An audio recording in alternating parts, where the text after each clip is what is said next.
भारत भूमि पर सनातन के साथ ही सन्यास की परंपरा भी शुरू हुई। 4 वर्ण हुए और उसके साथ 4 आश्रम हुए, जिसमें सबसे पहले ब्रह्मचर्य, फिर गृहस्थ, फिर वानप्रस्थ, फिर संन्यास। और संन्यास में ही नागा परंपरा शुरू हुई, जो जिसे कहते हैं सनातन की कमांडो फौज। जब जब सनातन पर कभी भी हमला हुआ, इन नागा सन्यासियों ने अपना परम बलिदान किया, धर्म के लिए, रक्षा के लिए और मानवता की रक्षा के लिए। आज भी कुंभ के मौके पर चारों जगह जहां कुंभ होते हैं, कुंभ के अवसर पर नए सन्यासियों को नागा सन्यासी की दीक्षा दी जाती है। और यहां प्रयाग में भी यही हो रहा है। और परंपरा से एक पहले अमृत स्नान के बाद दूसरे अमृत स्नान से पहले का जो समय होता है, उसमें इन सन्यासियों को नागा की दीक्षा दी जाती है, ताकि वो अपने सनातन धर्म की रक्षा के लिए, सर्वोच्च बलिदान के लिए वैसी ही भावना अपने अंदर भर सके। हमारे साथ पूज्य दिनेशानंद जी गिरी जी महाराज हैं, जो जूना अखाड़े के श्री महंत जी हैं। ये जो परंपरा है, ये सदियों से चली आ रही है और सनातन तक चलती रहेगी। तो इस परंपरा के ये किन चरणों में सन्यास से ब्रह्मचारी, त्यागी और फिर उसे नैष्ठिक ब्रह्मचारी से सन्यास की परंपरा प्रारंभ होती है और उसके बाद में उसको दीक्षा दी जाती है सन्यास की।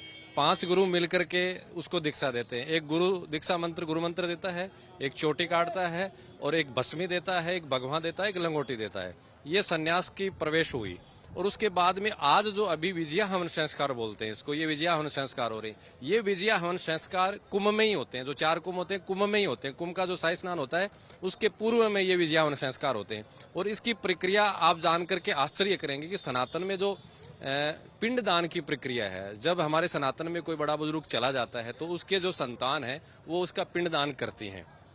यहाँ जो आज जिन साधुओं का विजया हवन संस्कार हो रहा है, इन्होंने अपने पहले परिवार में, जिस परिवार में कुल में जन्म लिया है, उस कुल के और उस ननिहाल के कुल के 7 पीढ़ियों के जो उनके लोग चले गए, उनका इन्होंने पिंडदान किया है। और उसके बाद में ये विजया हवन करने वाले साधु स्वयं का पिंडदान कर रहे हैं। मुझे लगता है ये प्रक्रिया आप पहली बार जानते हैं कि ये संतों ने अपना स्वयं का यहाँ माँ गंगा के पास पिंडदान किया।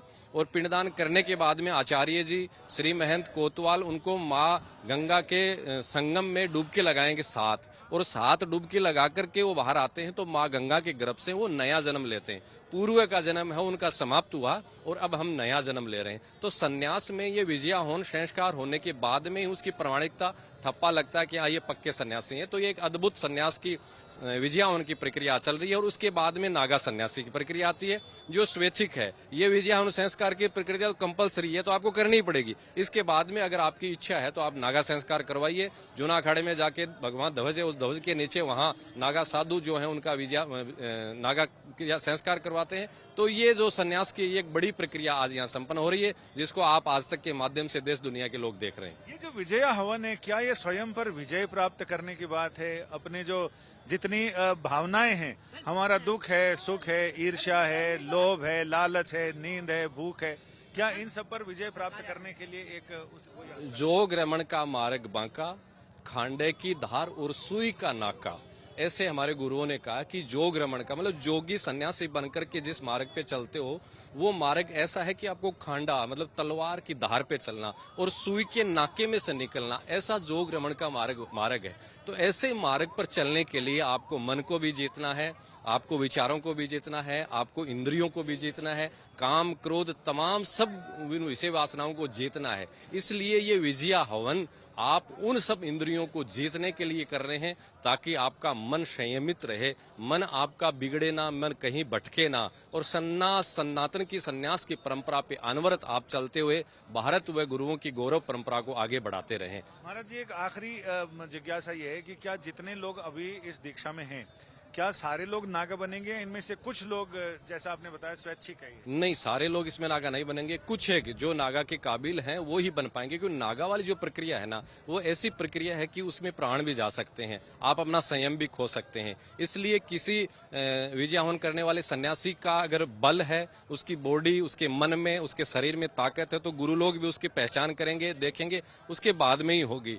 मुझे लगता है कि ये जो अभी संस्कार हो रहे हैं उसमें कम से कम 25 से 30% है वो नागा बनेंगे, सारे नहीं बनते। नागाओं की एक कठिन प्रक्रिया है, उसको पार करने के बाद में भी ये संभव है। संन्यास लेने के बाद फिर ये कहाँ रहते हैं?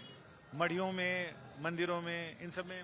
नागा जो हैं उनका तो हम नहीं कह सकते, क्योंकि एक ये भी बताया गया कि नागाओं की विस्तार से आगे की जो जानकारी हम सार्वजनिक नहीं करते, जो लेकिन नागा के पहले जो विजयवान हो गए अवधूत हैं, वो अवधूत हैं, वो परिवारजारक भी रहते हैं, मतलब भ्रमण करते हैं, एक जगह नहीं रहते। आश्रमदारी मठदारी हैं, वो मठों में भी रहते हैं और गुरुओं के पास रह करके गुरुओं की सेवा भी करते हैं। तो हर श्रेणी में रहते हैं, जो कुटीचर है, परिवारजारक है, हंस है, परमहंस, चार जो श्रेणियां चारों में वो रहते हैं। आपका बहुत बहुत आभार, आपने इतनी सारी जानकारी दी।